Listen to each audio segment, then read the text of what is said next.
Je m'appelle Tara, répondit le garçon. Avec son teint clair, ses grands yeux et ses lèvres souriantes, délicates et finement tracées, le jeune homme était d'une beauté saisissante. Il ne portait qu'un dhoti, pièce d'étoffe enroulée autour de la taille, usée à l'extrême. Le torse nu, il avait les proportions d'un chef-d'œuvre de la sculpture. Il avait dû être ascète dans une existence antérieure, et tout ce qui était charnel en lui avait disparu, pour ne laisser transparaître que la pure beauté brahmanique. « Mon fils, dit Moti Babu avec bienveillance, prenez votre repas et montez à bord. Vous partagerez notre déjeuner. »« Un moment, monsieur, répondit Tara. Il sauta alors dans le bateau du domestique, attaché à l'arrière, et se mit à aider à la préparation du repas. Le serviteur de Moti Babu était un Hindustani et venait du nord. Il était évident que ses idées pour la préparation du poisson étaient très primitives. Tara le releva de sa tâche avec un succès complet. Ensuite, il cuisina un ou deux plats de légumes avec une dextérité qui était la marque d'une grande habitude. Son travail terminé, Tara, après avoir plongé dans la rivière, tira un dhoti propre de son baluchon et revêtit de ce vêtement d'une blancheur sans tache, et avec un petit peigne de bois, aplatit ses boucles flottantes, les repoussant de son front et les rassemblant à l'arrière de son cou. Alors son cordon sacré, luisant sur sa poitrine, il se présenta devant son hôte. Moti Babu l'emmena dans la cabine où sa femme, Annapurna, et leur petite fille de 9 ans étaient assises. La bonne dame fut tout de suite conquise par le bel adolescent, et tout son cœur s'en alla vers lui. D'où pouvait-il venir? De qui était-il le fils? Ah, pauvre, comment sa mère pouvait-elle supporter d'être séparée de lui? Ainsi pensait-elle. Le déjeuner fut servi, et un siège fut placé pour Tara, auprès de Moti Babu. Le jeune homme paraissait avoir un pauvre appétit. Annapurna le mit sur le compte de sa timidité et ne cessait de lui offrir ceci ou cela. Mais il ne se laissa pas persuader, et il avait évidemment de la volonté, mais il la manifestait très simplement, naturellement, sans apparence d'entêtement ou d'obstination. Quand ils en eurent fini, Annapurna fit asseoir Tara à ses côtés et lui posa des questions sur lui-même. Elle n'eut pas grand succès et ne réussit pas à recueillir une histoire suivie. À la fin, cependant, il devenait clair qu'il s'était enfui de chez lui vers l'âge de 7 ou 8 ans. « N'avez-vous pas de mère » demanda Annapurna. « Si. Ne vous aime-t-elle pas » Cette dernière question parut frapper le jeune garçon comme quelque chose de parfaitement absurde. Il rit en répliquant « Pourquoi ne m'aimerait-elle pas ?»« Pourquoi l'avez-vous abandonnée » poursuivit la bonne dame, quelque peu mystifiée. « Il lui reste encore 4 garçons et 3 filles. » Annapurna fut choquée.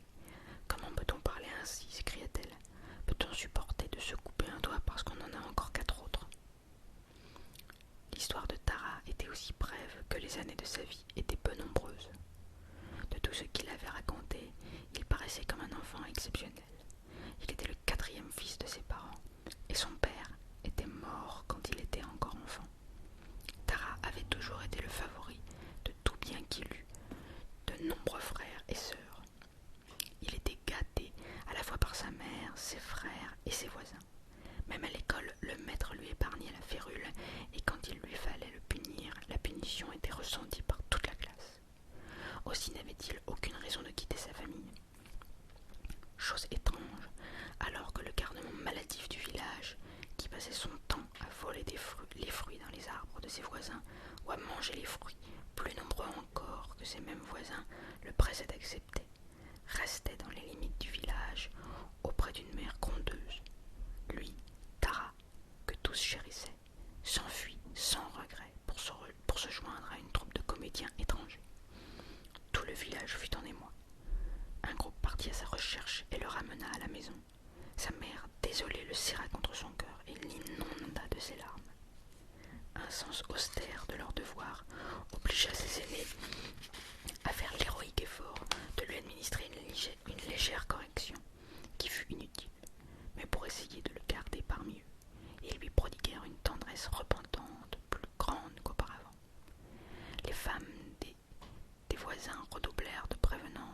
espoir de le réconcilier à la vie de famille.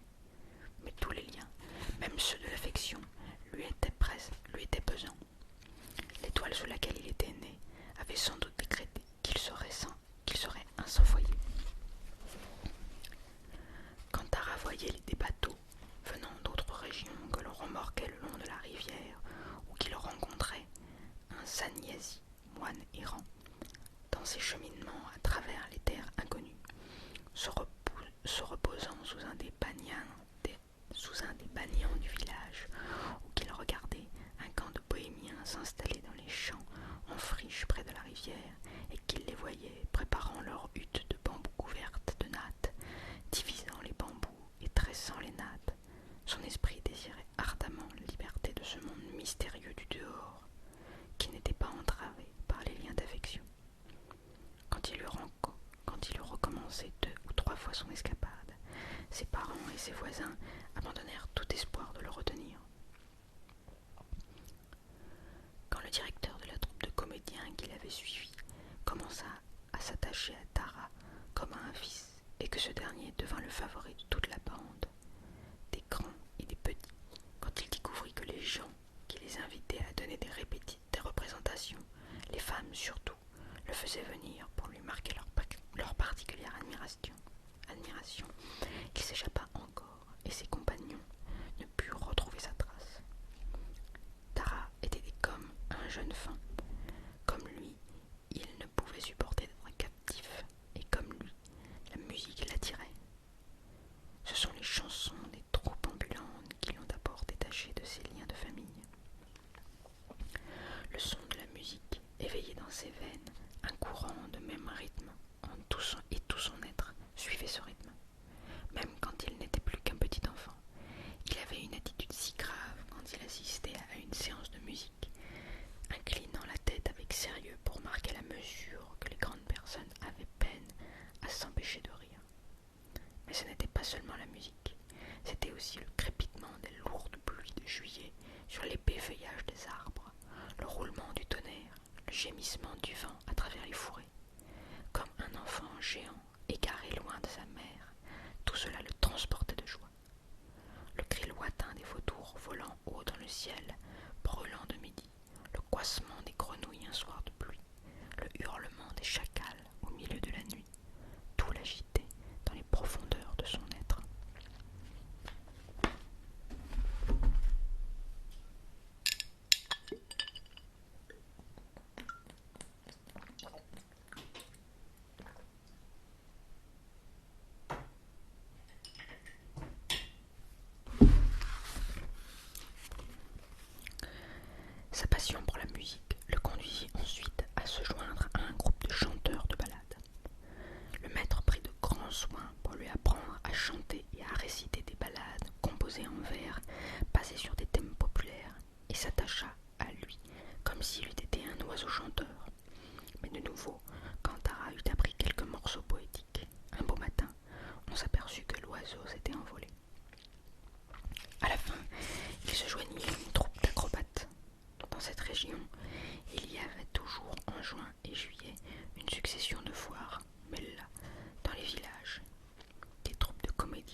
rivière.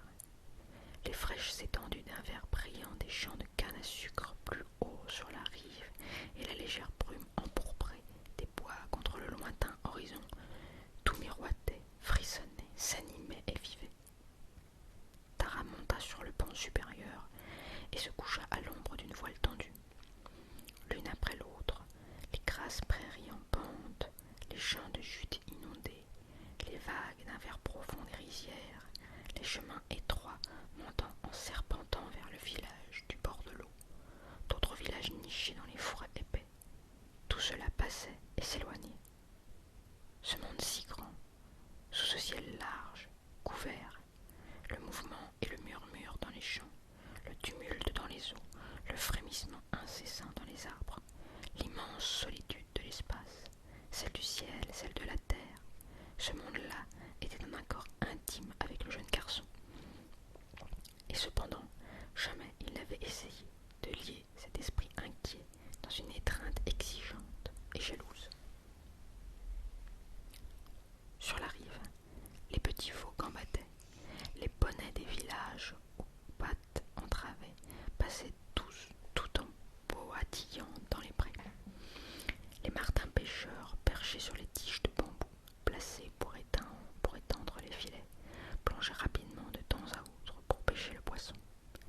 Les gamins faisaient les fous dans la rivière. Les jeunes filles du village, dans l'eau jusqu'à la poitrine, bavardaient en riant tout en lavant leur linge.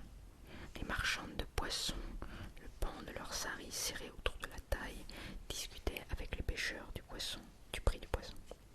Ces scènes de tous les jours étaient toujours nouvelles pour Tara. Ses yeux ne pouvaient s'en rassasier. Puis Tara se mettait à parler au batelier. Il sautait du pont et prenait les gaffes à tour de rôle avec eux quand le bateau touchait la rive de trop près. Et il relayait l'homme de bar au gouvernail quand celui-ci désirait fumer une pipe. Il semblait connaître parfaitement la manœuvre des voiles, suivant la direction du vent. Un peu avant le soir, Annapurna l'envoya chercher et lui demanda « Que mangez-vous habituellement pour votre souper ?»« Ce que je trouve, répondit-il. Et certains jours, je ne mange rien du tout. » Annapurna fut quelque peu déçue par cette réponse. Elle aurait tant aimé nourrir, vêtir cet enfant, son foyer et prendre soin de lui afin de le rendre tout à fait heureux. Et cependant, elle ne réussissait pas à découvrir ce qu'il pourrait lui plaire.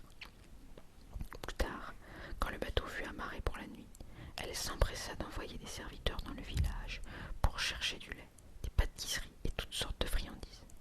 Mais Tara se contenta d'un dîner frugal et refusa absolument de boire du lait. Mouti-Papu lui-même, qui parlait si peu habituellement, insista pour qu'il prît un peu de lait, mais il répondit simplement « Je ne l'aime pas ». 2 ou 3 jours se passèrent ainsi sur la rivière.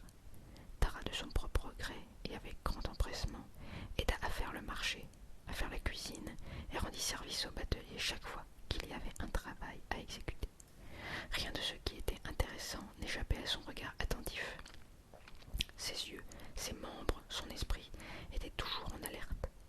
Comme la nature elle-même, il était constamment actif et cependant distant et calme. Tout individu a en lui-même un poids fixe, mais Tara n'était qu'une ride joyeuse dans le rapide courant des choses vers le bleu de l'infini. Rien ne l'attachait au passé ni à l'avenir.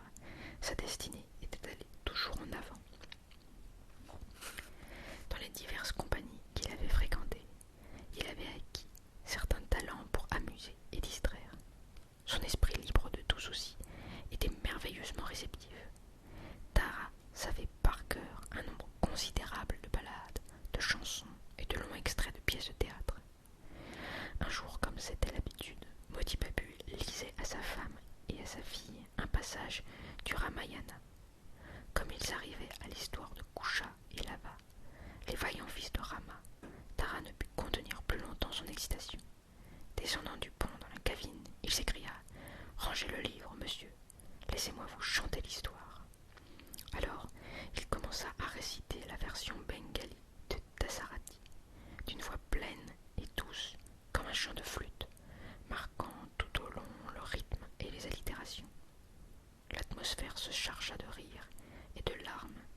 supplice jusqu'à la dernière minute à la pensée qu'une chose impossible pourrait lui passer par la tête. Si par hasard elle n'aimait pas la manière dont elle était coiffée, c'était en vain qu'on la recommençait. Tous les efforts se terminaient par une crise de larmes. Il en était de même pour toutes les choses.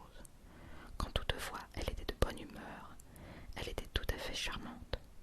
Alors, elle couvrait de baisers sa mère, l'embrassait avec une affection exubérante et la distrayait avec son incessant bavardage et ses rires. En un mot, ce petit bout de jeune fille était une étrange énigme. Avec toute la violence de son cœur indompté, Charrue se mit à détester Tara. Elle réussit à rendre la vie de ses parents tout à fait pénible. Tantôt elle repoussait son assiette en pleurnichant pendant le dîner, disant que la cuisine était mal faite. Tantôt elle frappait sa servante, sans rime ni raison. Puis elle trouvait que Tara avait de talent, comme tout le monde d'ailleurs, plus elle refusait de les admettre. Et quand il en donnait de nouvelles preuves, elle se fâchait encore plus. Quand Tara chanta la première fois la ballade de Kusha et de Lava, Annapurna avait espéré que la musique, qui pouvait charmer les bêtes de la forêt, pourrait peut-être adoucir le mauvais caractère de la capricieuse fillette. Elle lui demanda: « Charrue, n'aimez-vous pas ce chant ?»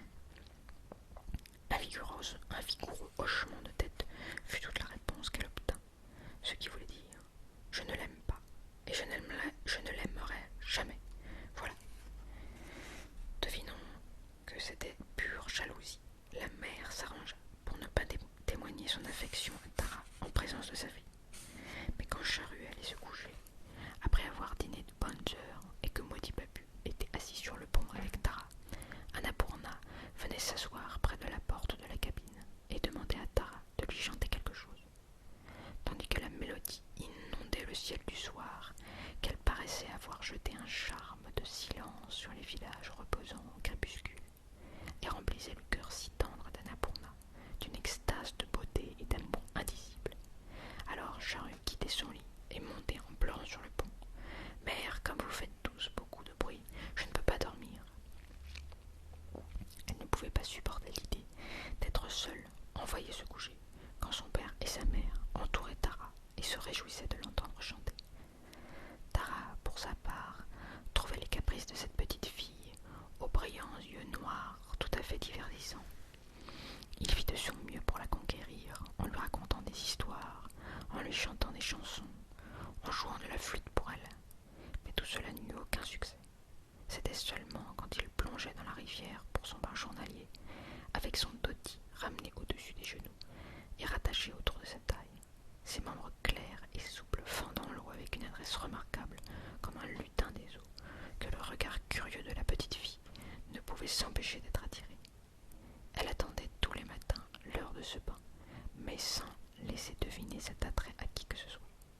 Quand le moment arrivait, elle prenait alors en comédienne née une écharpe de laine qu'elle tricotait et se plaçait près de la fenêtre de sa cabine, ayant l'air d'être tout attentive à son travail. Mais de temps à autre, elle levait les yeux et jetait négligemment un regard en apparence méprisant sur les prouesses de Tara. On avait depuis longtemps dépassé Nandigram, mais Tara ne le remarqua pas. Le grand bateau continuait d'avancer d'un mouvement tranquille, tantôt à la voile, tantôt se faisant remorquer le long de la rivière et de ses affluents. Les jours des voyageurs s'écoulaient comme ces ruisseaux dans un glissement paresseux des heures d'une douce uniformité. Personne n'était pressé. Chacun prenait tout son temps pour le pain de chaque jour et pour le repas. Et bien avant la nuit, les bateaux étaient amarrés près du quai de quelques importants villages, ayant à l'arrière-plan une région boisée animée par les lueurs des mouches de feu et le chant des cigales. De cette façon, le voyage pour se rendre à Catalia dura plus de 10 jours. Dès qu'on apprit l'arrivée du seigneur, des hommes, des palanquins, des bonnets furent envoyés à la rencontre du bateau. On tira des salves qui effrayèrent les corbeaux du village, qui croissèrent de plus belle.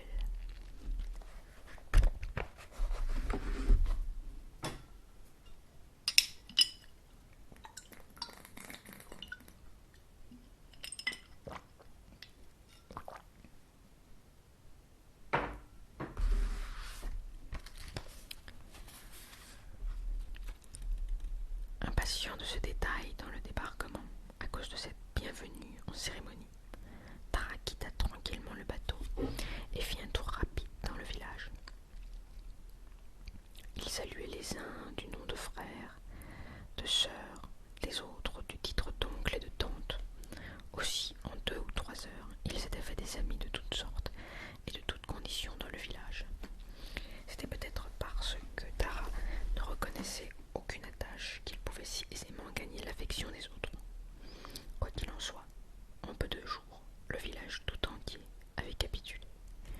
Une des raisons pour une victoire si facile était la rapidité avec laquelle il entrait dans l'état d'esprit de chacune des classes sociales, comme s'il en faisait partie. Il n'était esclave d'aucune habitude, et s'adaptait simplement et aisément à tout.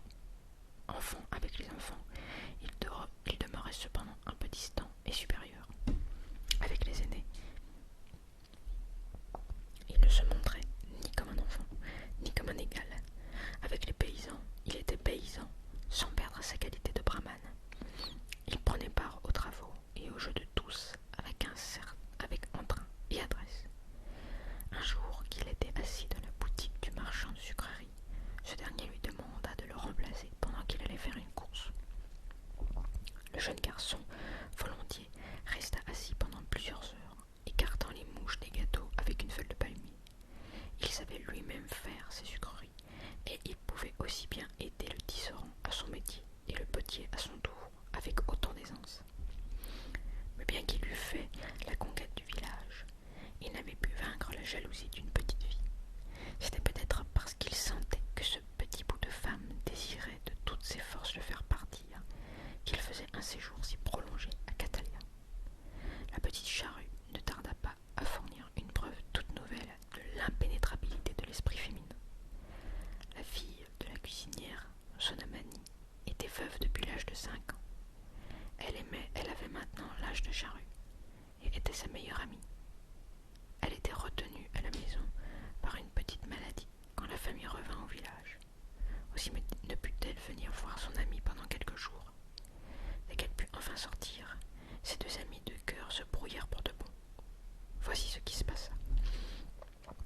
Charrue avait commencé à raconter l'histoire de son voyage avec beaucoup de détails. Quand elle arriva à l'épisode sensationnel de l'enlèvement de cette pierre précieuse connue sur le nom de Tara, elle s'attendait absolument à exciter au plus haut degré la curiosité et l'admiration de son ami. Mais quand elle apprit que Tara n'était pas un inconnu pour Sonamani, qu'il appelait tante sa mère et que Sonamani elle-même l'appelait son frère aîné, Dada, quand elle sut enfin que Tara avait non seulement charmé la mère et la fille en jouant des airs de kirtan sur la flûte, qu'il avait même taillé de ses propres mains une flûte de bambou pour Sonamani et qu'il allait cueillir pour elle des fruits en haut des arbres et des fleurs dans les buissons, elle sentit la brûlure d'un fer rouge lui pénétrer le cœur. Charrue pensait que Tara appartenait à sa famille, à elle. Les autres pouvaient bien l'apercevoir de temps à autre, mais sans l'atteindre. Il serait charmé par sa beauté et toutes ses qualités, et en remercierait sa famille. Elle était très étonnée que Sonamani ait eu si facilement accès à ce trésor merveilleux, qui était presque un don du ciel. Si nous ne l'avions pas amené et conservé avec tant de soin, se disait-elle, alors Sonamani et sa mère ne l'auraient pas vu. Et son cœur brûlait de colère en pensant que Sonamani l'appelait déjà frère aîné. Ce jour-là, Charrue voit une éternelle inimitié à Sonamani. Elle entra dans la chambre de Tara, se saisit de la flûte favorite, la jeta par terre, la piétina et la mit en miettes. Pendant qu'elle se livrait à sa furie, Tara entra dans sa chambre. Cette image de la passion que la petite fille présentait l'étonna. « Charrue, s'écria-t-il, pourquoi avez-vous cassé ma flûte? C'est bien fait pour vous. Je le ferai encore, cria-t-elle. Et le visage enflammé et les yeux rouges, elle continua à donner quelques coups de pied à la flûte et courut hors de la chambre en pleurant. Tara ramassa sa flûte et vit qu'elle était entièrement brisée. Il ne put s'empêcher de rire aux éclats en pensant au sort inattendu de cet inoffensif instrument. Charrue, devenait pour lui de plus en plus un objet d'étonnement à mesure que les jours passaient. Il trouva aussi dans cette maison d'autres objets qui ouvrirent un grand champ de sa curiosité. C'étaient des livres anglais illustrés de la bibliothèque de Moti Babu. Bien que sa connaissance du monde fût déjà considérable, il trouvait difficile d'entrer dans ce monde d'images. Il essayait de pallier sa déficience à force d'imagination, mais cela ne fut pas suffisant pour satisfaire son esprit.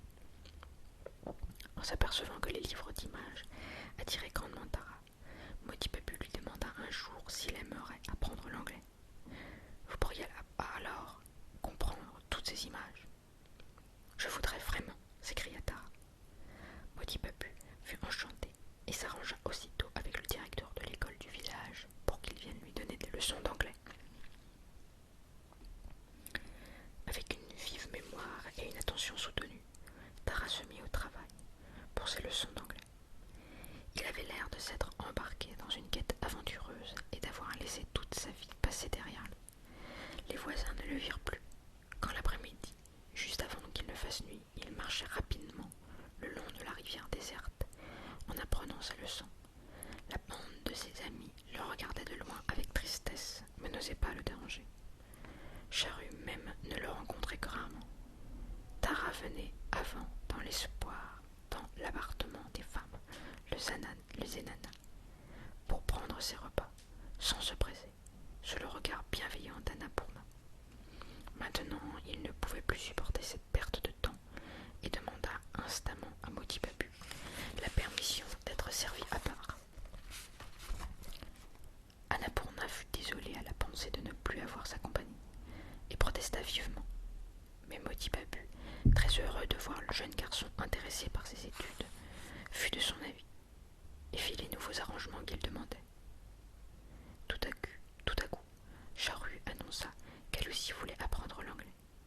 Ses parents considérèrent tout d'abord cette décision comme une plaisanterie et rirent de bon cœur de ce dernier caprice de leur petite fille.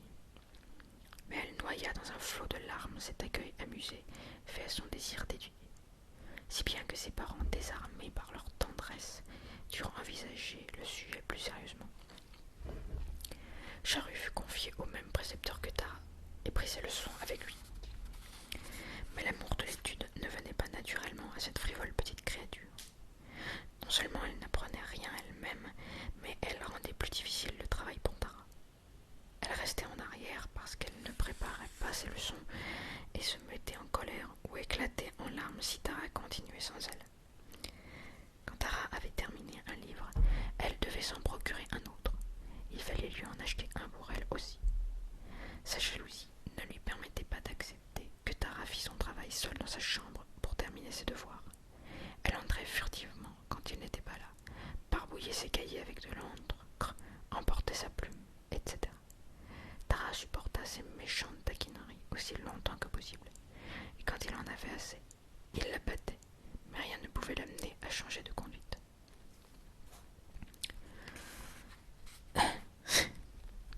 Excusez-moi, mais une autre époque, je suppose. Enfin, par hasard, Tara découvrit un moyen effectif pour la corriger. Un jour, comme il venait de déchirer une page tachée d'encre dans son cahier et qu'il restait assis, très contrarié à ce sujet, Charrue jeta un regard furtif. Maintenant, se dit-elle, je vais l'attraper. Mais quand elle entra dans sa chambre, elle fut très déçue.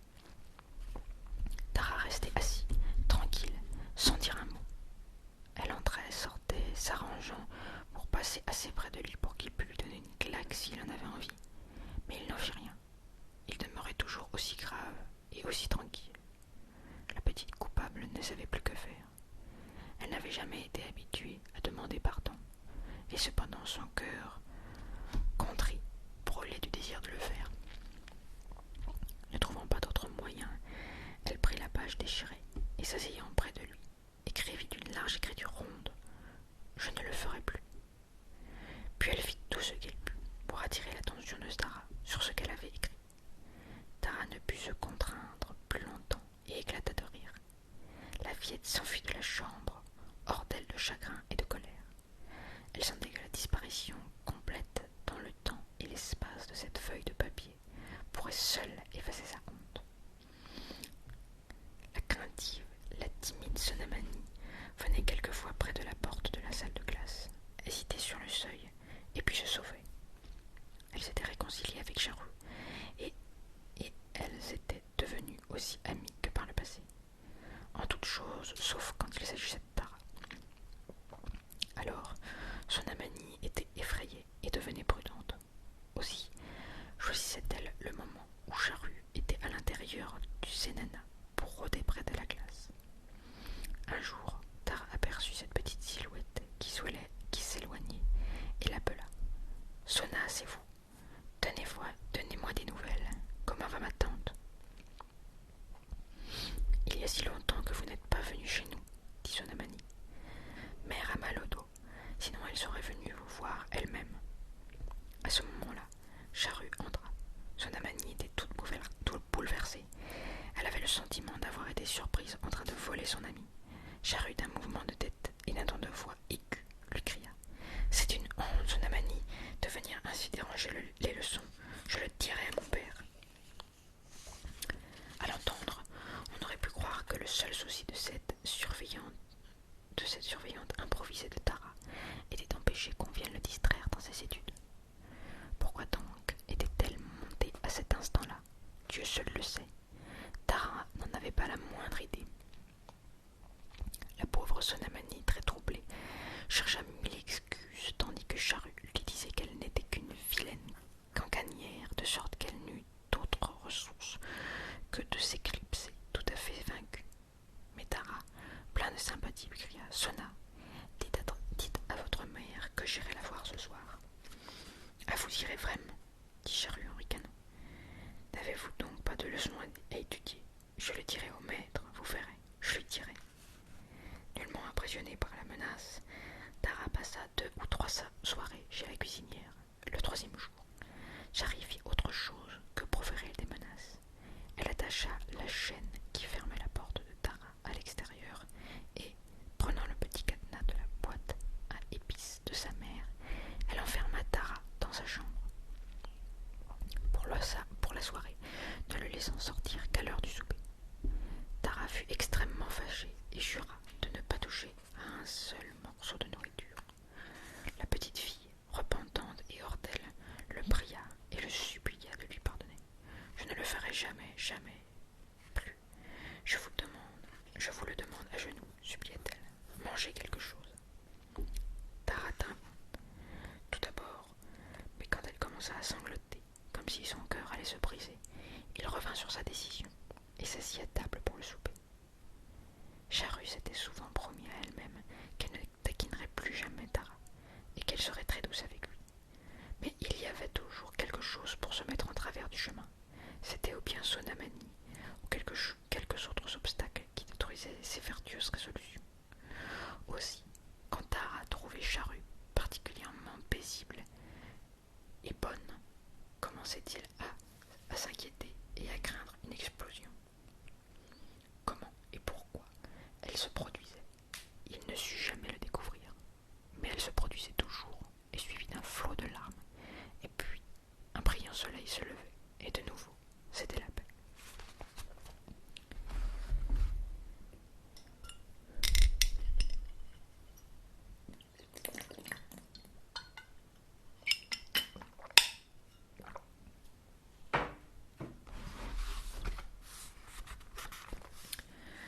Deux années se passèrent ainsi. Tara n'avait jamais permis à personne de le garder en cage si longtemps. C'était peut-être à cause de l'attirance, de la nouveauté de ses études. C'était peut-être aussi un changement dans son caractère, changement dû à son âge qui donnait à son esprit agité le désir d'une vie calme. Peut-être aussi cette petite compagnie de ses études, avec la variété infinie des incessantes taquineries,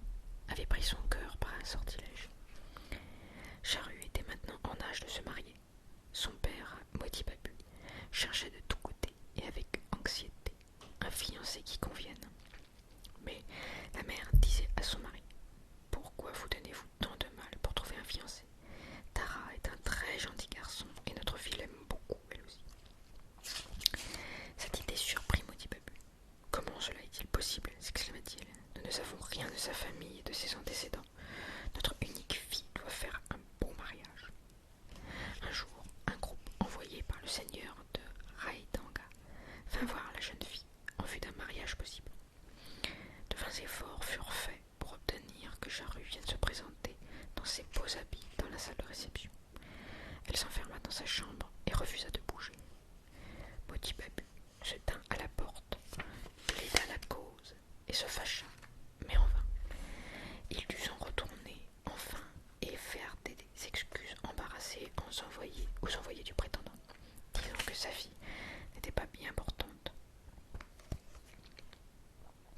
Ils en tirèrent la conclusion qu'il y avait quelque chose qui n'allait pas chez cette fille, quelque chose qu'on voulait cacher. Ainsi l'affaire en resta là. Alors les pensées de Moti Babu se tournèrent vers Tara. C'était un beau jeune homme, il avait de bonnes manières et ne laissait rien à désirer. Il pourrait continuer à vivre avec eux, et ainsi le déchirement d'avoir à envoyer au loin, dans une autre famille, leur seul enfant, leur serait épargné. L'idée lui vint aussi que les caprices et l'entêtement de sa chère petite fille, qui paraissait si excusable dans la maison de son père, ne seraient pas tolérés avec indulgence dans la maison de son mari. Moti Babu et sa femme en délibérèrent longuement et décidèrent à la fin d'envoyer quelqu'un au village de Tara pour faire une petite enquête. Quand on rapporta la nouvelle que la famille était honorable mais pauvre, Moti Babu fit aussitôt une demande en mariage en bonne et due forme à la mère et au frère aîné de Tara. Et ceux-ci, remplis de joie à cette perspective, ne perdirent pas de temps pour donner leur consentement. Moti Babu discuta avec sa femme seulement du moment et de l'endroit où le mariage devait avoir lieu. Avec toute autre personne, il garda le secret, suivant ses habitudes de prudence et de réserve. Pendant ce temps, Charu faisait parfois des irruptions orageuses dans la salle de classe. Tantôt elle était affectueuse, tantôt méprisante, mais toujours elle apportait le trouble avec elle. Et ces éclats, comme des lueurs d'orage, créaient un émoi inconnu dans le ciel libre et ouvert de l'esprit du jeune homme. Sa vie sans fardeau jusque-là sentait maintenant en lui l'obstacle d'un réseau de rêves dans lequel il était entraîné et où il se trouva bientôt enchevêtré.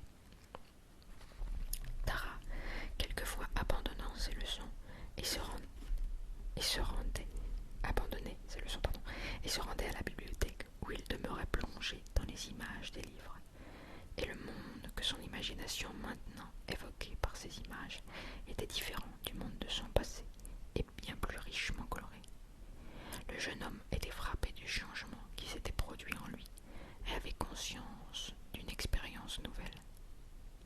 Moti Babu avait fixé un jour de juillet pour l'heureuse cérémonie, et il envoya donc les invitations à la mère et aux parents de Tara. Il donna aussi ses instructions à son agent de Calcutta pour qu'il envoie des orchestres de musiciens et toutes les innombrables autres choses nécessaires pour un mariage. Mais il n'avait pas encore dit un seul mot à Tara de toute l'affaire. Entre-temps, la mousson allait commencer. La rivière était presque à sec. Les seules traces d'eau étaient les mares qui restaient dans les creux. Partout ailleurs, son lit était profondément marqué par le passage des chariots qui, dernièrement, l'avaient traversé. Les bateaux du village, échoués à sec, étaient à demi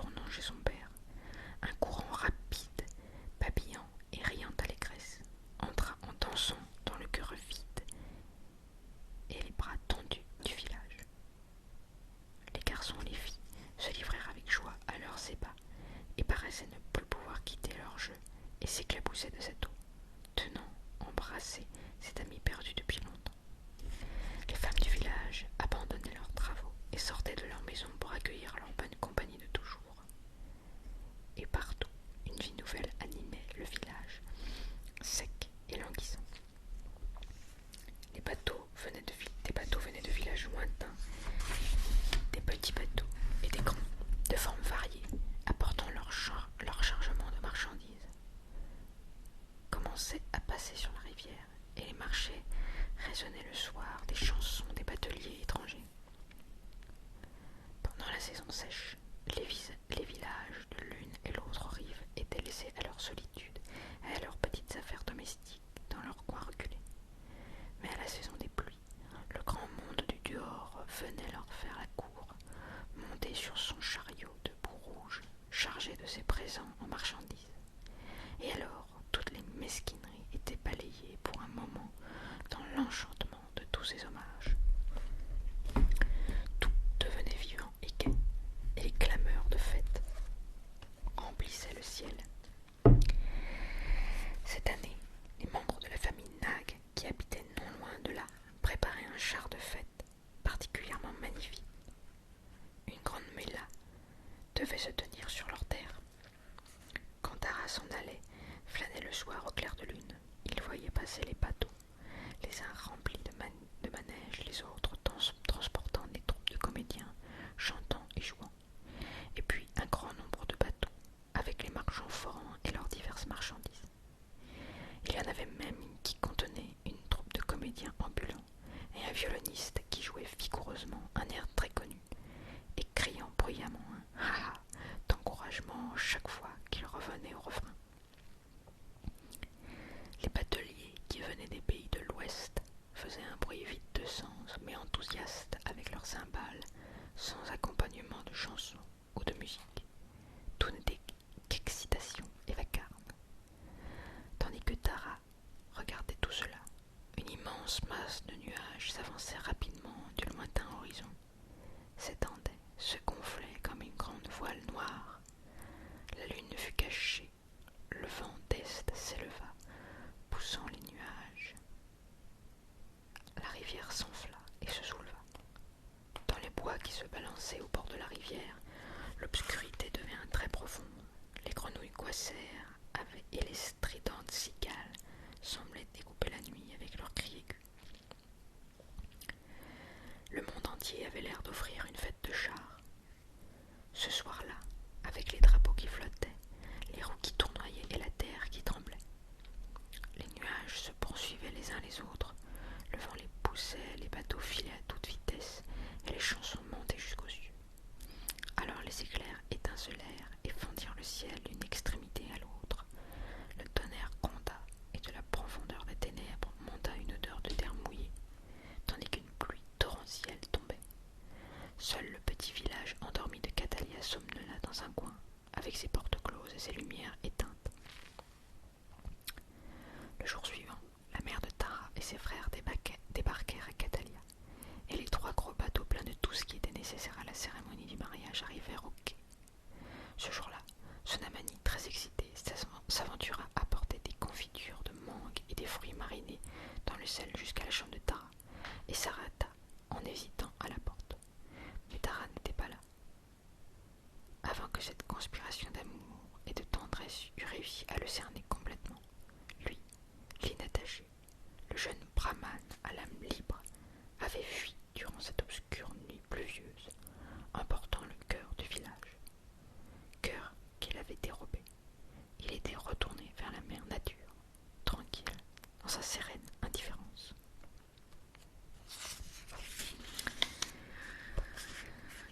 Et voilà.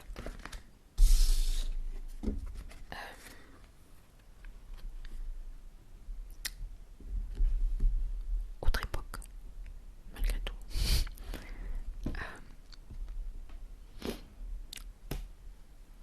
Je me suis posé la question pendant la lecture à plusieurs moments. Est-ce que il va accepter, est-ce qu'il va réussir à être attaché finalement